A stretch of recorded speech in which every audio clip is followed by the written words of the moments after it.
Hey, beautiful souls, and welcome to Around the Kitchen Table, a space for honest conversations, stories from the heart, and gentle reminders that we're all walking each other home. I'm Laura Island, mother, creative, soul-led CEO of Sacred Sister CIC, and the woman behind Wise Sacred Woman. I'm a witch with ADHD, and this podcast is where we gather to share the real, raw and radiant parts of life. Each week, we'll explore what it means to live in rhythm with ourselves, with nature and with one another. We'll talk about womanhood, sisterhood, creativity, leadership, spirituality, and the messy magic of being a human. So pour yourself a cuppa, get comfy, and let's meet here around the kitchen table, where stories are medicine and every voice belongs.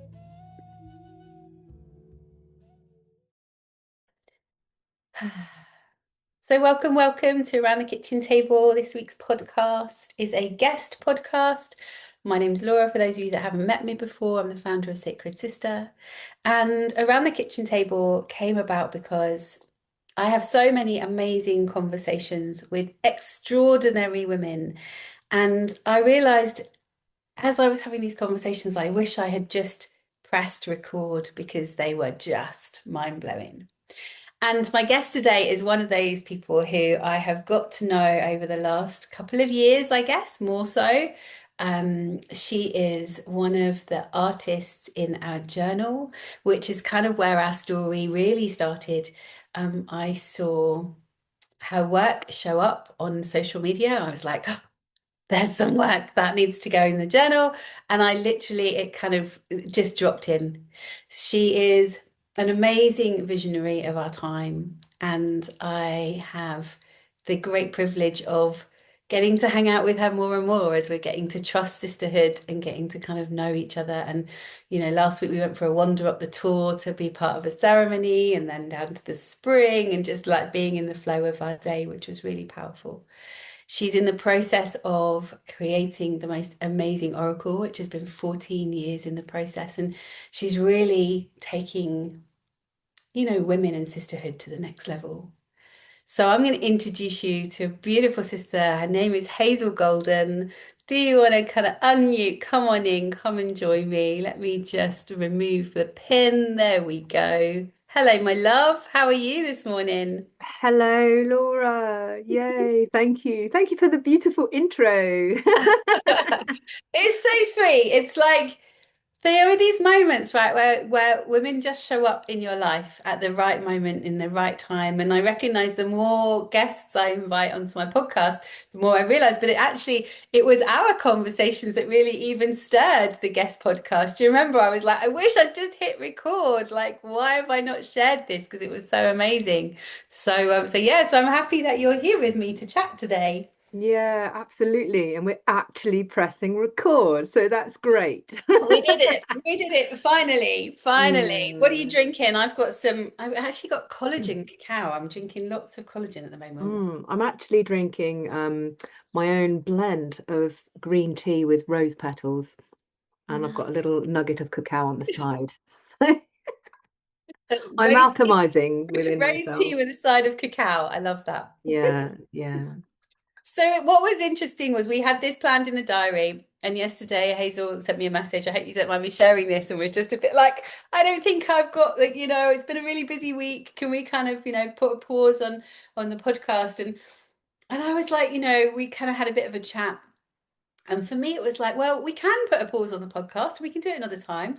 Or we can just do what we said we would always do, which is actually just not worry about what we say, how we show up, what we look and feel like. Like, let's just be who we are. Because, you were talking about coming into your moon and how, like, actually there's that place of honoring your cycle.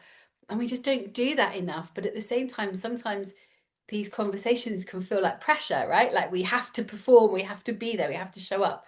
And we're so past that stage. So I was just like, let's do it anyway. Let's see how we feel. And also that invitation to say, well, if we need to cancel it, we'll cancel it and do it another time. So it's really lovely that, you're here and we're showing up. But I'd love you to kind of connect with like, how that felt for you, just to have that kind of different invitation.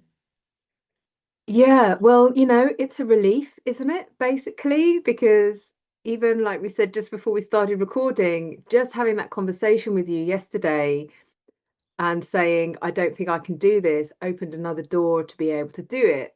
And so this is like that leaning in process and that in a navigation process, like playing out in real time. And then this whole thing of like, well, we booked it and we planned it in like, over 2 weeks ago. We have to do it. But in those 2 weeks, because we're evolving so profoundly, and it's like, I'm not the same person at all. Like, how many portals have we been through? I mean, last week we were up the tour in Glastonbury and like in sacred ceremony. And, you know, we're moving through these portals so more rapidly. So then showing up at a meeting, which is very 3D orientated, is like, I don't know if I can do this now. And that's part of the beauty of, you know, how we as sisters working in this level works out because we get it, we get it. And so, and then your invitation was like, well, let's go a little bit further and really talk into that and Yeah. talking into that space where perhaps I wanted to hide because I was like, oh my goodness, I'm coming into my moon time, and I've been embodying the frequencies of my moon time for over 10 years now, and I've learned a lot of things. And what shall I say, what one of those things is, what we were saying Yeah, before? yeah. I think like there's a step right here, because even the language that we use, like we're sitting here talking about moon time, but actually, I don't know about you, but like my period when I started all those many moons ago was like the devil's curse. It was like so even embracing how we speak about it, like, being in that place. So I feel like there's even a step before, kind of like, that sharing of like, what is it to really own that part of our cycle? Yeah, yeah. Well, I suppose if we go back a few moons, right? Yeah. It's like A over few 10 years ago. Moonelia. Yeah, yeah. Um, Over 10 years ago, I was at Butterfield, and there was a women's tent there, and I was sort of starting that journey into this whole realm of women's work and sisterhood and all of that. And a woman there said, well, many eons ago, women knew how to hold their blood and release it when they needed to. So there was no protection needed because they could feel that within their womb. And that stayed with me. Yeah. And I was like, well, I really felt then that I was on a really powerful journey of reclamation. Like, I am going to reclaim all this heritage as much as I can in this lifetime and live it, embody it, and live it out. So this is one thing that stayed with me. So then I started aligning my womb, doing the womb healing, all of that work, connecting with the moons, noticing what was happening through me. And then 5 years ago, it happened of its own accord. That natural alignment of me putting that work in, it happened that I started realizing I'm that connected into my period. It's become my moon time. It's gone deeper than that. It's embodied. I am the phases. And I was naturally just holding my blood and then releasing it. And so then I've been deepening into that process. And that really was phenomenal for me. And then with that comes these other layers of realizing, oh, yeah, I'm not just having a premenstrual week. Something really profound is happening here. It's not only affecting me, but then if I look at how people are reacting to me, my energy shift in relation, partner wise, or with the outer world, also with myself, then it was like then the work really begins. So I think when I wanted to cancel our call, let's say, I was like, oh my Right. goodness, I'm descending into this time. I know that personally, sometimes when I start to get really deep, like from our conversations, it's like, how much can we stretch into this depths and really take ourselves beyond? And also I'm a manifester. So I know that like when I start retreating, I repulse the world. So that was like my biggest fear was like, I don't know what I'm going to say. I might start emitting this frequency, which is going to make people just repulse from me. And I think that was my greatest fear, is to sit in this place of retreat, speak about these wisdom things, like, and just sit in that and not worry about how people are receiving it. Like, Yeah. It's so powerful.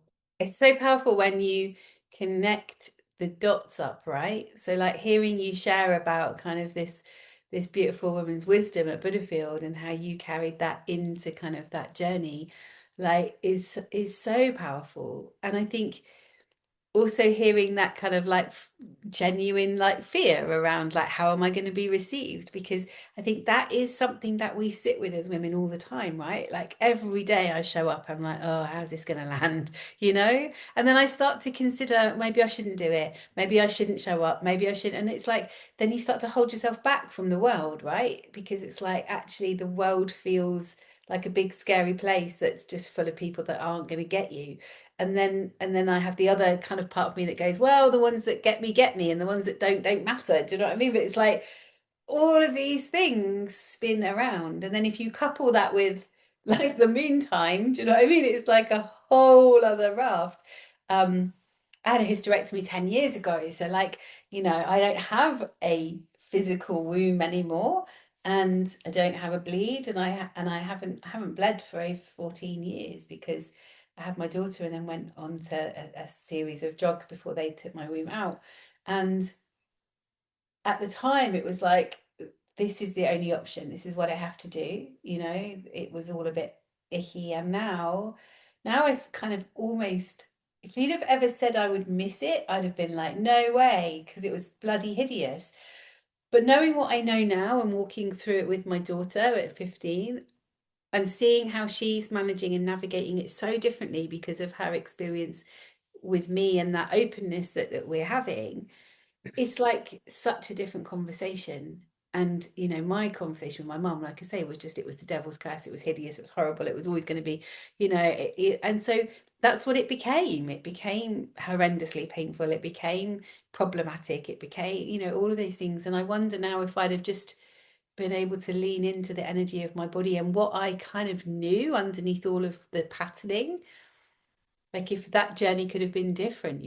So that's why for me I'm really honoring every woman who says, actually, I'm going into my moon time and this is what I need, because I think, wow, like that level of consciousness that we have to actually really honor our body and not be like, do you remember all the adverts back in the day, back on the telly, where it would be like, use a Tampax, take some paracetamol, and carry on skating along the beach? Do you know what I mean? Like yeah, that's what we grew up with. It was like, yeah. just keep going. It doesn't matter. It's like you can just bleed and carry on. It's like, what was that all about? Mm, Let's not get started on, I'm sure it was written by a, white bloke sitting in an office. Do you know what I mean? That didn't have a clue what he was talking about. But mm, it's like that was what we're that kind of changing generation for so many things. But it's like, yeah, like that was a thing. yeah. And do you know what? When I look back, because like part of my work is about taking that template of what we used to do in the old paradigm, because it actually gives the codes for how to really accelerate in this new paradigm that we're carving and pioneering. So that template of just sort of get on with it, in a way, I've kind of shifted my perspective on that, and I've gone, okay, I'm really gonna get on with and not stop reclaiming everything, because where it was putting us in that trajectory of just keep going and just keep losing all these parts of yourself. Just Yeah. keep denying who you truly are. Just keep going, into this bottomless pit of selling your soul. Like I've like reorientated and gone, right, we're going to reclaim everything. Mm. We are going to do the opposite in order to do that. Because I used to do that, and actually it's beautiful in hearing you say that, like, just have a Tampax and put your rollerblades on. Yeah. Like you can swim, you can ride a camel through the desert, like you could do anything. It's like, Yeah. and actually, um, that was one of the things. It was an eye opener when I went and lived in the Middle East at 25 because, Tampax are banned. Like you can't, they don't exist in Saudi Arabia. We used to, as Western women, we used to have to go into the into the pharmacy and go, can we have a, like whisper to the pharmacist and he'd take you out the back and lift a floorboard. I mean, it was like literally because a Saudi princess had died once of toxic shock. That was it. They were banned. And now and I stopped using them at that stage. It was like 25 done. Like actually what is my relationship to my body here, what is yeah, so it's again like we're just so conditioned in that kind of way, and actually using things that, filling our body full of plastics from the inside out, like at the time where we need the most kind of nourishment and nurture for our bodies. It's just like now I think about it and I'm like, wow, like that's what we were programmed. Yeah, yeah. And I really have experimented with myself in order to sort of reclaim these things. So it's like I mean, I go quite sort of extreme, like to see how far I can go in reclaiming these frequencies of the ancient within, right? So then I also started experimenting. Well, what if I don't take painkillers Yeah. during, and then because I was also learning, my medicine path at the same time. What if, like sitting in ceremony, in a medicine ceremony, what if I apply that same sacred template to what my womb is going through right now? And Mm, this is like how I've started applying multidimensional living so that you really get the breakthroughs through your own body, and you're marrying your experience and your knowledge, and actually creating that fusion field where it becomes wisdom, embodied wisdom. So I was experimenting.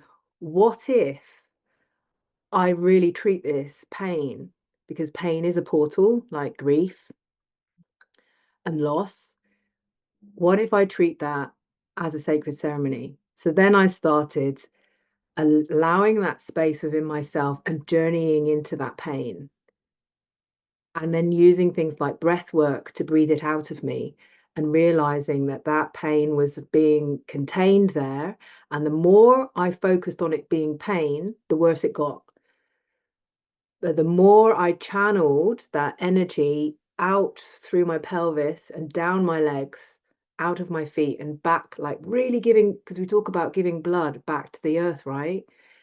And giving that pain back to the earth, I was also really astounded. I was like, wow, like we can really transmute this in us. And then also the wisdom of the womb showing, well, what actually is that pain? Because if our physical pain is related to our emotional pain, what do you want to show me, womb? And if I'm mm, taking paracetamol, I'm like, it's gone. mm, So, I don't recommend this to everybody at all. And sometimes the pain really is too much. And, I've gone through a lot recently. And sometimes I'm like, I can't do this again. Don't make me do yeah. this again. But for those who are interested in really like finding out those depths, the womb will show you exactly what that pain is coming from emotionally. And these are the gifts. These are some of the deep gifts, these deep feminine gifts that we're able to reach when Mm, we go beyond Tampax and we go beyond popping the pills, and we dare to carve that path for ourselves. mm. Yeah. I I was just to say we probably should disclaimer that, we're not medical professionals and you do what you need to do. Yeah. But yeah, Yeah. like I see it with Gracie now. Do you know what I mean? There are days where it's just like, Mum, it's too much. And I'm like, great, hot water bottle, take a paracetamol, go curl up in bed. The beauty of watching her as a teen now, because she's homeschooled and she doesn't have to go and sit at a desk and try and hold her shit together, she can just be in it and be with herself in those moments. I kind Yeah. of think back to the days where I used to get up, go to school, be bleeding super heavily, bleeding through everything, that constant fear of like, oh, I'm gonna bleed through my trousers and have to like, do you know what I mean, like in school and do that whole thing. And like just now, like I feel like even just thinking about that, the shame, like why should that bring shame? It's like it's a thing, but it did. And I can remember actually roller skating with Tampax, going to the rolling skating kind of rink that we used to go to regularly, and a Tampax fell out of my bag, and some boy picked it up and just went skating around the freaking thing, like waving it in the air, like, who does this belong to? And it was just like mortified. Do you know what I mean? And at the same time, it's like I'm the one that ends up feeling shame. I'm the one that ends up carrying that old pattern. And it really does. Like, there's just so much around this conversation. Who knew that this is the conversation we'd be having today, right? Like, we've had such deep, metaphysical, amazing conversations, and here we are talking about periods. But like, that's the point, right? It's like we are so just feel like it's like everything else, it just became a business, right? It's like, how can we get women to feel a certain way so that they spend more money on this or that or the other? Like, and I'm really witnessing also the women that are starting to open up to, actually I now bleed in the full moon or the new moon, or like witnessing what does happen as their frequencies are changing. Um, so yeah, there's it's just so much in this conversation that Mm. I feel is so important in the world. Yeah. And also, if we took like every woman bleeds, right? Like, even if you, well, for whatever reason, at some point that's happened, it's still such a taboo subject. We still don't talk Mm. about it. We still don't have open conversations about it. And also, it's like I was listening to something the other day about, I said about kind of what we call things. It's like we're still perpetuating the problem in the world if we can't actually say, actually, I'm on my moon time and I need this, or Yeah. I'm having this experience and I need this. Like, so we can't put the problem outside of ourselves, because actually, if we can't even own it for ourselves, like, then we're teaching the world that it's still okay to say, here's a Tampax and a paracetamol, go skating. It's Yeah. it's a real thing. Yeah. I mean, we're bridging, right? We're bridging from the old to the new, and yeah, it's quite some hefty work. It's quite some hefty Freaking work doing that. exhausting. It is exhausting. It is exhausting. But there's things like this as well, as what I've realized is that when you start aligning with your moon time, with your period, and deepening in this way, those the first things is like, well, you realize where your boundaries are, and it's like, oh my God.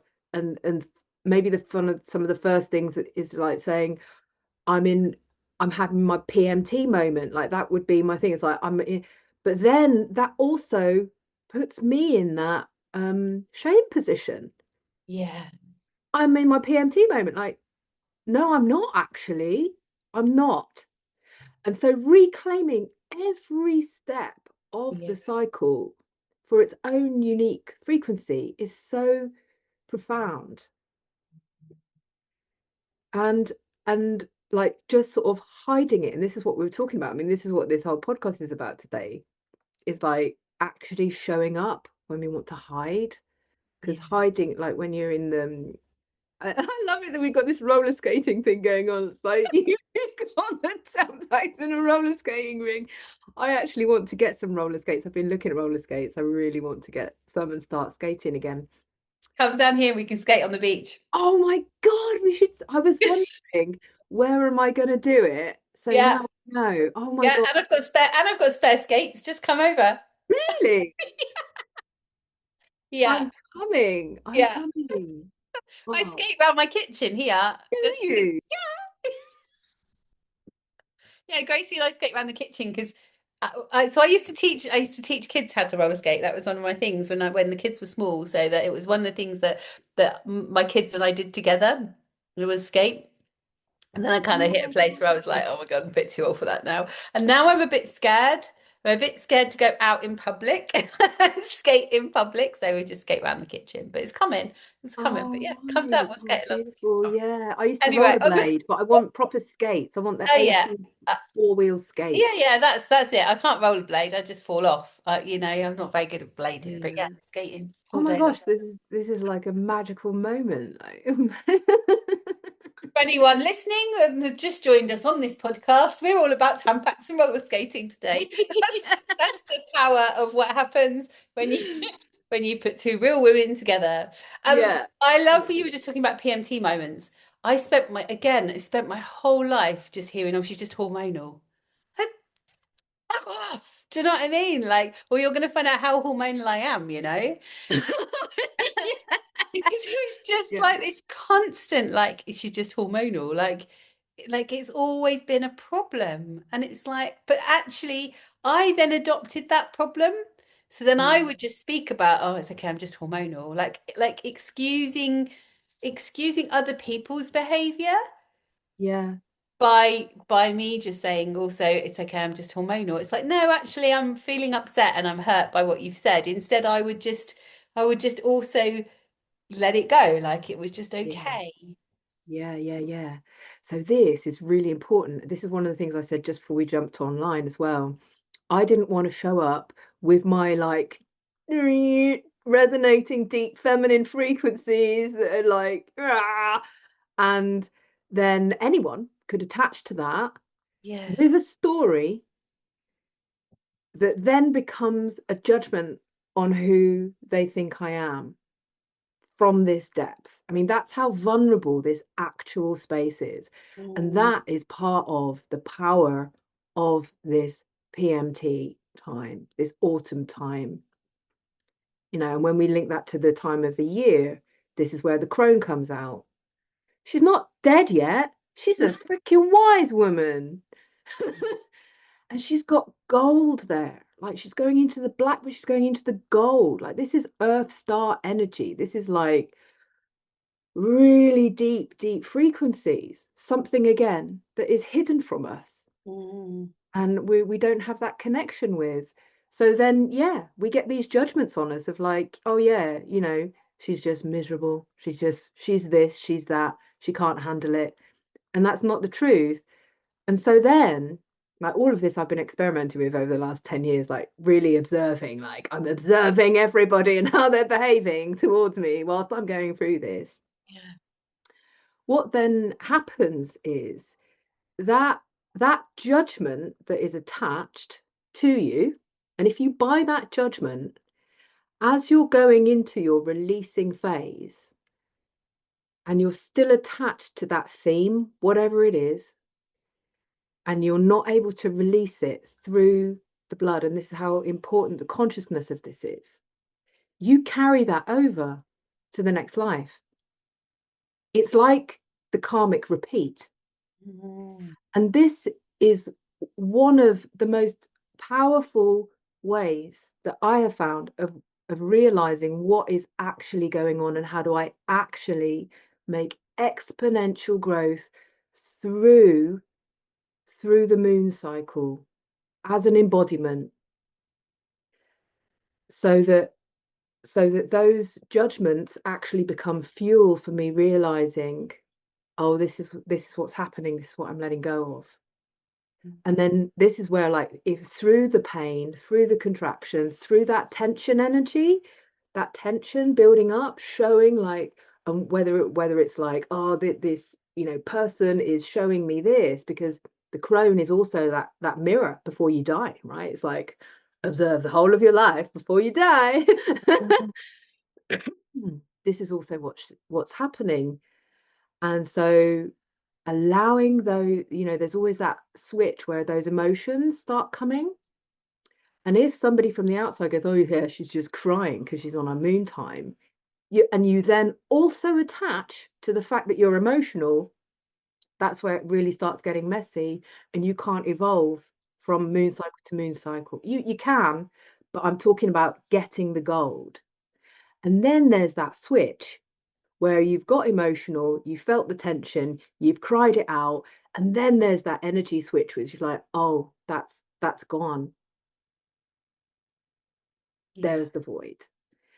And and if we get attached to those judgments that you're talking about, this this doesn't become available. And that's, I mean, this is what I do with the women that I guide through in like this evolutionary journey that I do with women, is like really sitting in that space and going, okay, what is getting attached to, so that that actual switch can happen with consciousness, and the first sort of layers are noticing it, riding through it, witnessing it, and then like that switch into the embodiment of it. And so this is also why, we say it's so important not to judge ourselves through this time. Mm. Yeah. So yeah. There's another depth in which I've sort of, experimented, used myself as a human experiment in reclaiming this ancient wisdom. I really hear it. Something even in my body, kind of like when you hear a truth and you're really like in alignment with that, it's like something in my body just shifted, And that place of that deep healing of like, no wonder there was a perpetuating cycle, because literally there was a perpetuating cycle, right? Like I couldn't change it or shift that narrative because that narrative was always put back on me from the outside world. So it was like this continual reality of that. And even to the point where, I was put on a pill at 14, by a gynecologist who was just like, oh, well, you're having painful periods. Let's just Yeah, sort me that out, too. you know? And then when that wasn't really working at kind of 16, he was just like, well, instead of having your break and having your period, just take your pill continually, then you'll never have a period. It won't be a problem. And I took that as a bit of a red flag and was like rebellion and was like, no. And then, like that's my story. I got pregnant at 17 because I was like told I'd never have kids. So like it's like all these things that were told to me that were like in my psyche, in my awareness, this frequency that was being carried. And I think so many, you just said, me too. I think so many of us in our, I don't know, I'm going to say mid 40s into mid 50s, like if you took a number of us, I think we've all been down that road where science knew best, right? So it Mhm. was like, right, we've got these new drugs, let's just make it all okay. But actually, we were the human experiment for all of that. And Mm. when I look then back at kind of having had 8 miscarriages, 12 pregnancies altogether, my 2 kids, a womb that kind of hemorrhaged and fell apart, and a hysterectomy at the end of it all, I look at that journey and I think, like, wow. And actually, I realize the healing that I'm still doing. Like just saying that, it came up in our circle last night when I was holding our circle inside the sanctuary, and um, it there's a deep level at which we reach at this stage of life, I think, like through menopause, and out the other side of like recognizing how many of those things I didn't grieve over, how many of those moments, like I say, were just controlled by shame and judgment, how many of those moments were, where I just shut myself down and it just became another part of my story. Like it was just so blasé. It was like, and how much of that nobody really knew about, because we get taught, oh, don't tell anyone you're pregnant till your 12-week scan, just in case something happens. But then when the something happens, you're on your own because no one knows about it. So Mm. I realized like all of those parts where I've been shut down, all of those parts where, my body was going through a huge, vast amount of stuff and I couldn't even witness it. And then when I had both my children by cesarean, because like nothing was working, I went back to work 2 weeks after having both my kids, like I think about that now and I'm like, that was fucking madness. But I was so on the hamster wheel, and I know that's not normal for many people. I was so on the hamster wheel of having to keep going, having to be productive, having to keep the shop going, having to, be there for my clients. Like it was such a production line of life. And now I'm dealing with the kind of aspects of me that feels shit that my child had to go to nursery from such a young age and, all of that kind of stuff. So it's like when we begin to understand more of those parts of ourselves, like often when we're uncovering stuff and digging stuff up, we look back at childhood, right? Like those young times. But I'm really beginning to see, like, I've done a lot of that. I've done a lot of that work. Like, but there's this middle part of my life that just you know, period time through to menopause, even that was just 20s and 30s, super career driven, super on the path, super got to keep going, like just wasn't allowed to stop. And it's been really hard to recognize that, even now I'm still very much that, right? I always say that I'm an overworker in recovery. Do you know what I mean? But I'm not really. I'm still an overworker. I still do too much because my work is my life and I love what I do. And it then makes it hard to stop. But yeah, I recognize that hamster wheel that we get on that just, that uber productive kind of space. So yeah, I guess recognizing Yeah. those aspects of me that I've closed down just to Mm. make it okay. And if we're given the pill, that helps us do that. Yeah, I was on the pill for 10 years as well yeah. because of that, and then actually I came off it. And when I came off it, I found like, it's like, um, well, what's coming to me now is like the garden starts to grow again Yeah. inside. And when that beautiful garden starts to grow,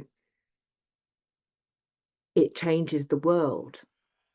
So whatever is happening on the outside gets exposed because you're like, hey, you're ruining my beautiful garden here. Get out of my secret garden, like metaphorically. But this is what happened, like, and then how that translated into my life was rose tinted glasses came off. I found myself in first narcissistic abusive marriage. Mm. And I do believe from tracing my own journey that the pill played a part in that. It played a part in suppressing my own internal navigation system. Wow. And I it really got feel me, that.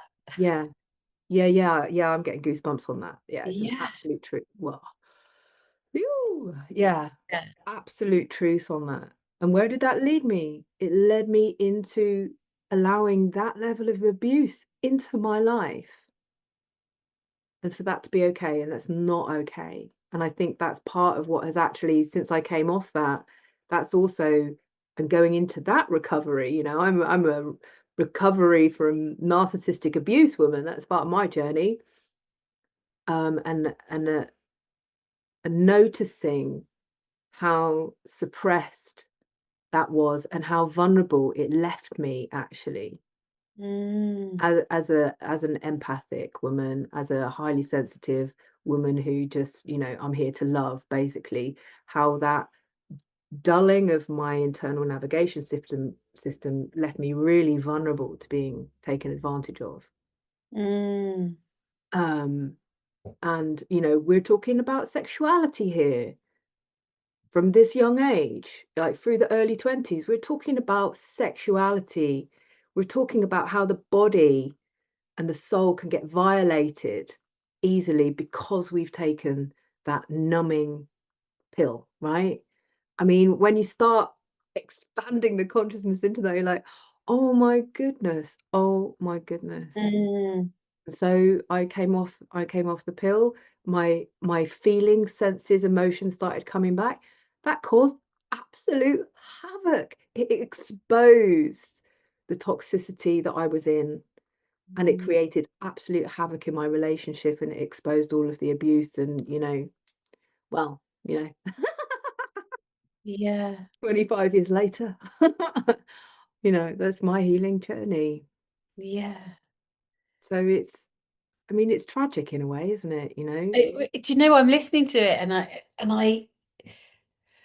don't know, I guess I hadn't even like, you know, when you haven't even joined all the dots and then you sit to have a conversation and it's like, wow, like all of that is true. And there's another aspect of me that feels like if you're a woman listening to this that was put on the pill or made the choice to go on the pill, because actually we're told that, you know, we have to, it's birth control, it's what we have to do, like there's no there's I you know, we're not coming from a place of like you know you've done something wrong and you shouldn't have done it, because I think there's also, you know, when you start to open these doors up, we can start to really blame ourselves and put ourselves in the like limelight. It's like we're all almost saying here, you know, taking the pill, being numbed down allows some of that to happen, right?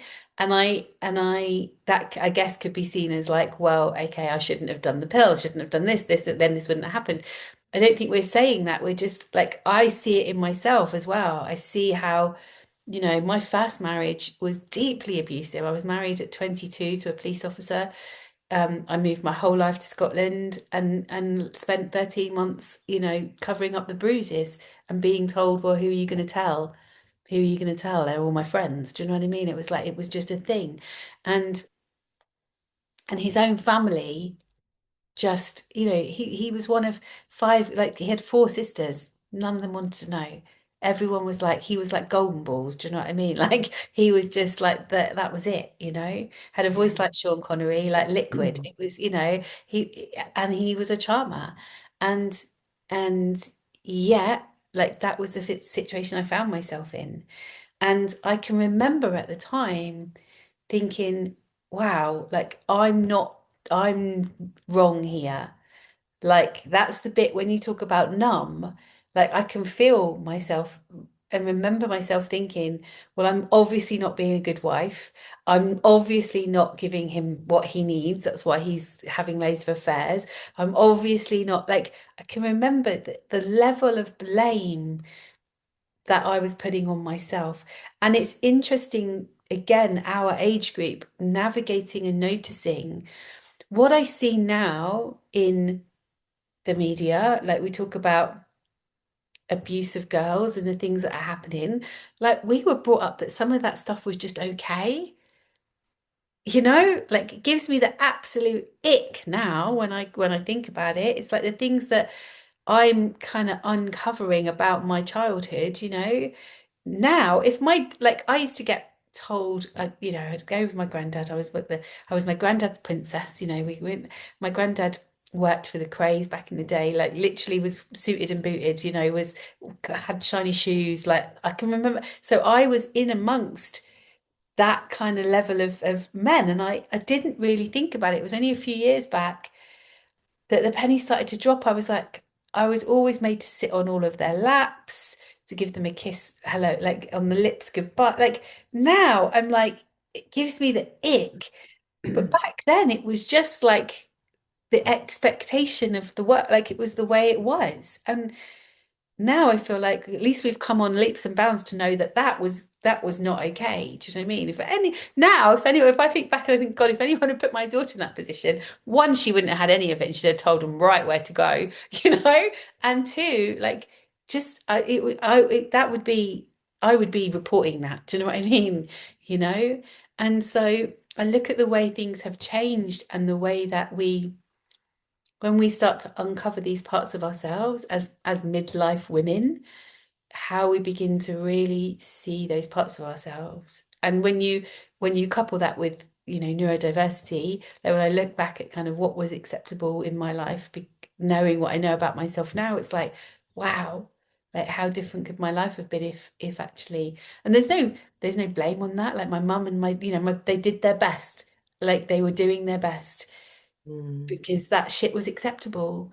Now it's not mm, acceptable, you know? mm, So I feel like that really that has shifted in quite quick time, really. mm, And now things are speeding up and we're moving you know, further forward in a different dimension and paradigm that's like shifting super fast now.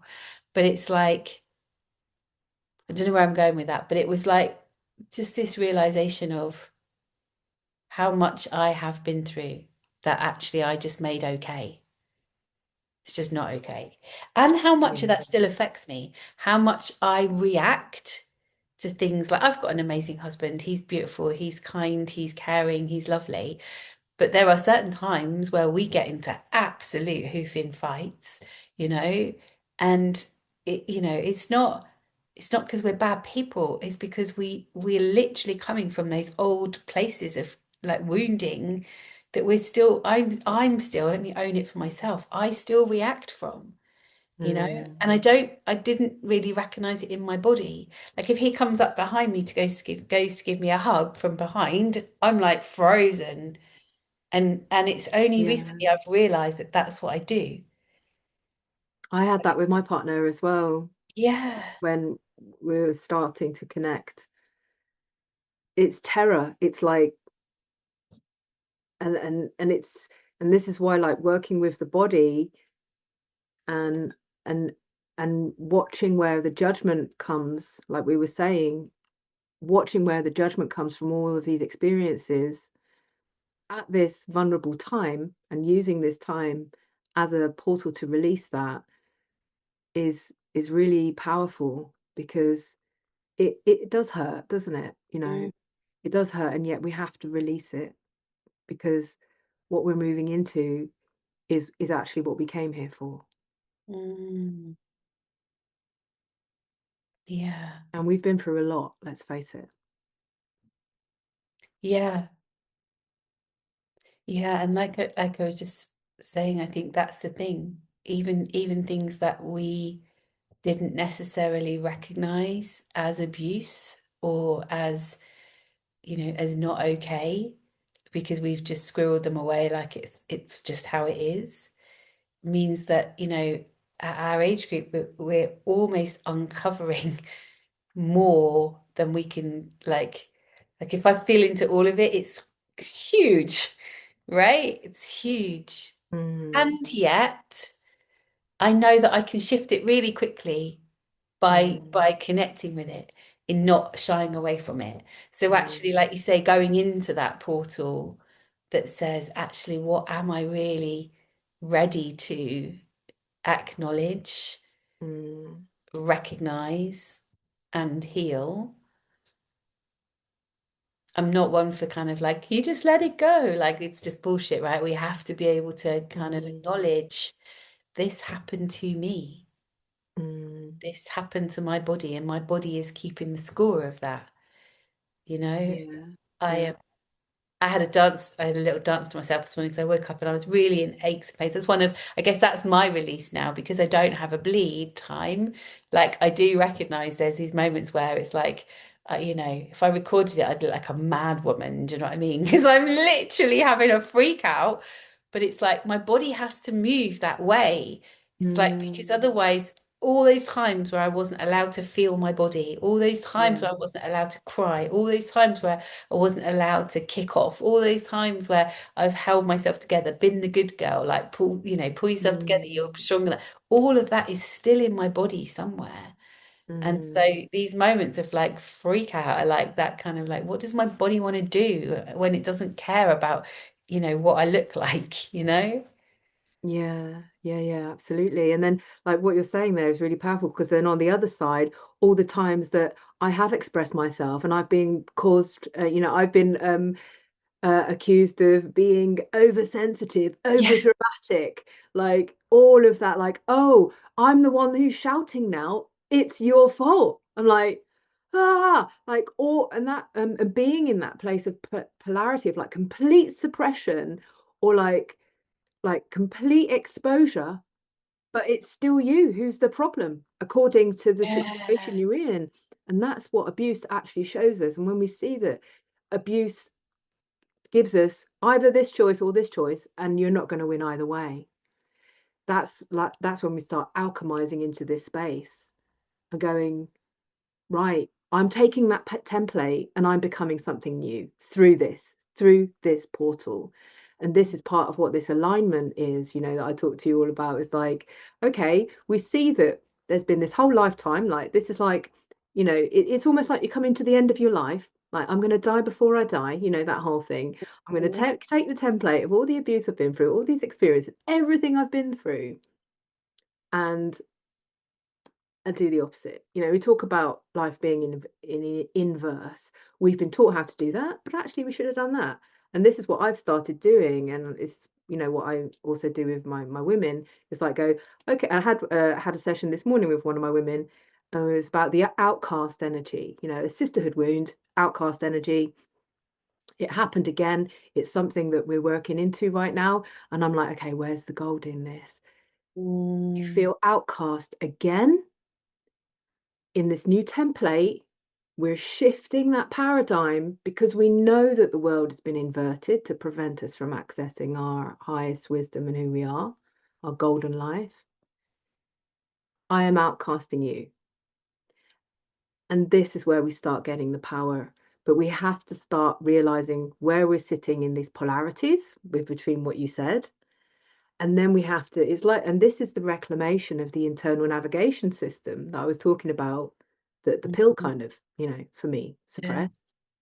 But then it's like, well, how do you start navigating? How do you start navigating all of this stuff? And so, I mean, this is what we're talking into now, where I was outcast. Thank you for showing me that you're rejecting me. I no longer reject myself. I am outcasting you. And we change that narrative. And that helps us release those judgments, and it helps us continue in alignment on our way, and actually, perhaps for the first time ever in our lives, be empowered by these abusive journeys that we've been through. Mm. And this was part of that shift that came in 2020 for me, when I was, it would have to be another podcast, but that when I've when I already was I've already got a list of like three or four. I'm like that. Yep, there's another one. There's another one.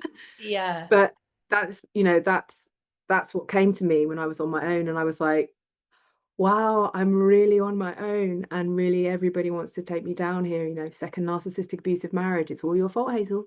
And I'm like, Mm. oh, how can it be? Like, wow, I've been doing all this women's work. Like, oh, you know, and I had to really make that shift to get this gold. And so, this is what I'm passionate about sharing. And this is what's in my work. And this is what this is what I bring to the table. This is what I'm bringing to the table today. Yeah, exactly. Absolutely. Because thank you. Thank you. Thank you. Because actually, this conversation makes so much sense of so much stuff. And that's what these conversations are about. Hearing you talk about the outcast kind of, it is so hard for us to come together as women, right? Because we've all had those experiences where we've been outcast, like where something hasn't, it came up for another sister um last night, not betraying her confidence or just sharing the kind of outskirts of it, but she had in her meditation, what had come to her was a memory of, being at playgroup and the other kids like deciding they didn't want to play with her anymore. And so the girls just wouldn't play with her and they just went off and played by themselves. And she said, I- I've recognized now, like this pennies dropped of how much that has played out through my life. That because actually it's made me be a complete people pleaser. I want to keep showing up. I keep showing up regardless of what people do to me because I want it to be okay. I want to be liked. I want to fit in. I want to, and so that real kind of feeling of the outcast, it comes from such a young age, and we're carrying that, and we're carrying it as a sisterhood. We're carrying it as women, and I see it when I invite women to kind of come and connect with us, and they're like, "Oh no," like and that's changed a lot in 6 years. I feel like we're in this real open portal of women recognizing that our power is together, our dynamic has to be coming back together. And also that we can only really feel fully outcast if we're abandoning ourselves, right? Like, actually, when we start to hear how it's all our fault all of the time, over and over and over. My mum was a classic one, she'd be like, "Oh, here we go again. She's picked a wrong un," and or it's like she's found a good one, but she'll mess him up. Thanks, it was just that narrative, that constant Mm, narrative. yeah. Um, That's what I got to, and I'm like, I can't work with this anymore. yeah, And when I feel that energy, it's really like the template of the Matrix, which is a maze. It's designed to bring you to dead ends. And then if you buy that dead end reality, you get stuck there. yeah, And so this is the part of as well of the reclamation of the deep rising feminine in truth is that we bring that labyrinth energy up so that we know how to navigate, we know to go right deep into the core and lead ourselves out. yeah, But we're in this illusion, which is a maze, yeah, and we're getting ourselves out of that. It's another way of looking at how we're shifting from one template to another, reclaiming reclaiming our lives, really and authentically, and not settling for anything less than our absolute magnificence, and yeah, and carving the path to that. totally, totally. This conversation could go on for hours, Yeah. because there's all sorts of things kind of arising for me. I just wonder if we just kind of before we close, come to this conversation that we started around productivity. I really heard you say, I'm going, you've got the oracle and you've been creating this oracle for this period of time. And it's not just another thing that you're producing. It's like it's a process, right? You're going through this process and this portal. And I really honored you saying, actually, I'm going to lock myself away this weekend. Like this, this is now happening. Um, Yeah. there's a couple of things that came up for me with that. It's this place of like this productive world that we live in is very masculine, right? And so if we are reclaiming all of our portals of kind of moon time and energy and our cyclical living, which is the work that I do with women, is to get them to really recognize that cyclical way of living rather than that masculine linear way. Um, to be able to honor that for yourself. But then also, I just remembered like we are literally going into this portal, right? Like we were coming into this huge full moon, and Mercury's gone retrograde. We're coming into this huge full moon. Like the full moon is like the eclipse is I think 3:33 or something. It's like there's all this stuff going on with threes. Planetary And I was like, alignments, man. Yeah. yeah, and so I was like, I don't want to put you on the spot, but what is that? Because now I'm feeling like, okay, if somebody's listening to this and wants to know how to navigate this next little period of time, like Mm, what might that look like? Because I'm really feeling that. mm, Um, and I know you will be too, because you're mm. magic. Yeah. Well, wow. Okay, let's try and do this really quickly to end. But so I have become really in alignment with the moon. So, right, so I'm due to bleed on the eclipse, right, on that red moon. And I'm descending into that time. If we look at it in terms of boundaries, like rather than I'm on my period, I'm going to shut myself away, there's this thing that's happened with me that I've noticed that when I open up the energy of the oracle, either people who are in the oracle or people who are supporting the oracle start contacting me, and then I get distracted, right? And I then get attached into the narrative of dealing with them, right? Which then actually also then prevents me from delivering the gift. Mm, So if we look at that as a template for when when we go into our moon time or we go into that deep cave time, and then you pull your energy away from life. Everybody's been used to having your energy because you're such an amazing presence in life as a woman, right? Everyone's been so used to you saying, yes, I can do this, I can do that, I can do that. And all of a sudden you start retreating, then people start going, hey, where are you? What are you mm, doing? And so this is the energy that I'm aware of at the moment that is happening. And so when I retreat, not as a big, F off to the world, as in like, I've got so much going on, I don't know how to deal with it. Shielded maiden comes up. We're not doing that anymore.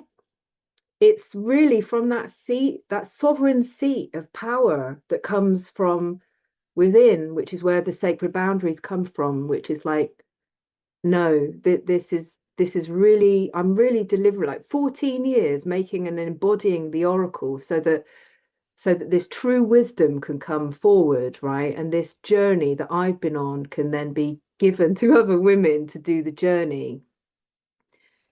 This is like the final stretch. And so, and if we take that template that I'm on as something inspirational for others to feel, it's like, know that we're moving towards this full moon. And where can you just take a bit of time out for yourself? Because the energies are wild right now. And Mm. actually, how we work with the moons has really shifted. And because we're evolving, we actually go beyond, full moon, new moon rituals. There's so much more available that perhaps it's just a bit of a time over this weekend to recognize that we're in this eclipse portal. We're walking towards this full moon portal. They're not going to stop. This year is massive. And we're in the energy of Imbolc right now, this spring energy. Allow your sacred garden to grow. Allow allow those little buds that are coming up, the snowdrops. Allow that beauty of you that's emerging right now to be present with you. And I think that's probably the medicine right now. And that's gentle. Mm. And I think that's part of yeah, I suppose if I sit in the middle of like wanting to cancel this podcast and actually showing up as like there's really strong, powerful energies that are going on.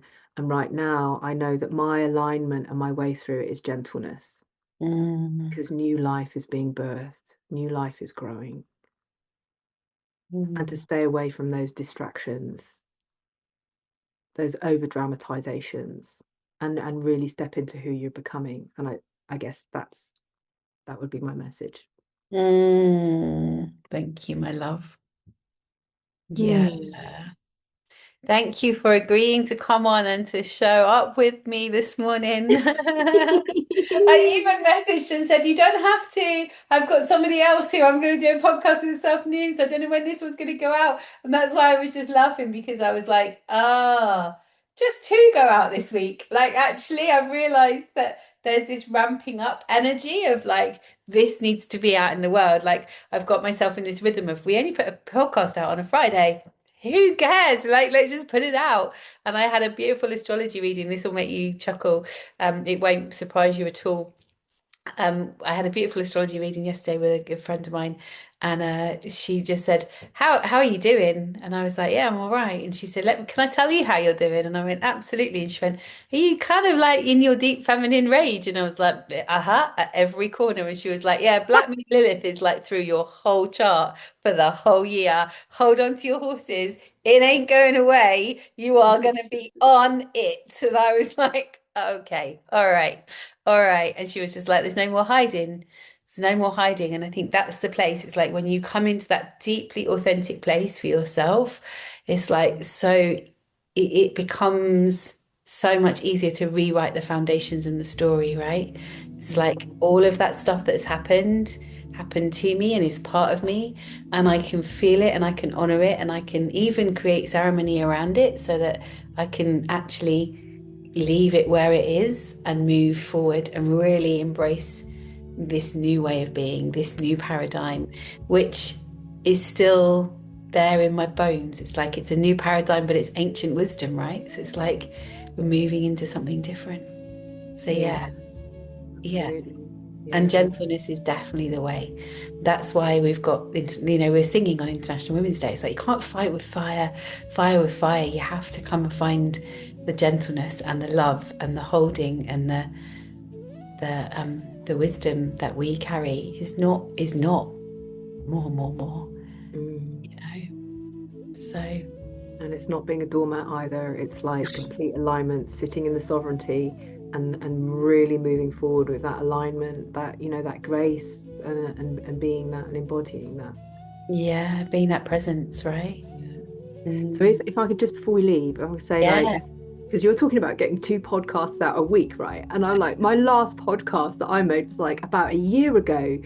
But like, so I really want to thank you for inviting me on this podcast because I've also been sharing to you how difficult it's been for me personally because I'm healing, this 5-year journey. I've been really deeply healing and I'm emerging right now.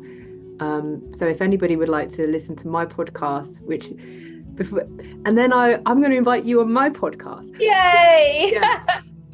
Yeah, it's called She Lives because it really is about saying I'm here and I've Yeah. been through all of this and I'm going to live. Mm. And it's an artistic journey as well with weaving in my first album and my music. And so Mm. um, if anybody wants to sort of go on a bit of a journey and connect a bit more, Yeah, then beautiful. We'll pop it in the show notes here, so you'll be able to find the links to all of that in the show notes somewhere around this screen, yeah, wherever you're watching us. yeah. But yeah, thank you, my love. Enjoy your portal of oracle alignment over the weekend. Thank you. And I'll meet you for some roller skating soon. Yay! Come and roller skate. No Tampax needed. Just come and Come and make that an yeah. event. Come roller skating. I do still have leg warmers, Oh however, yeah, I love leg warmers. Great. All right, my love. Thank you, thank you. You're And welcome. Thank thank you. you those of you that have watched, listened, wherever you have. Really appreciate you meeting me around the kitchen table. And I will see you. I'm not even going to say next week because maybe tomorrow, who knows? I might just show up again. Thank you, thank you. Thank you.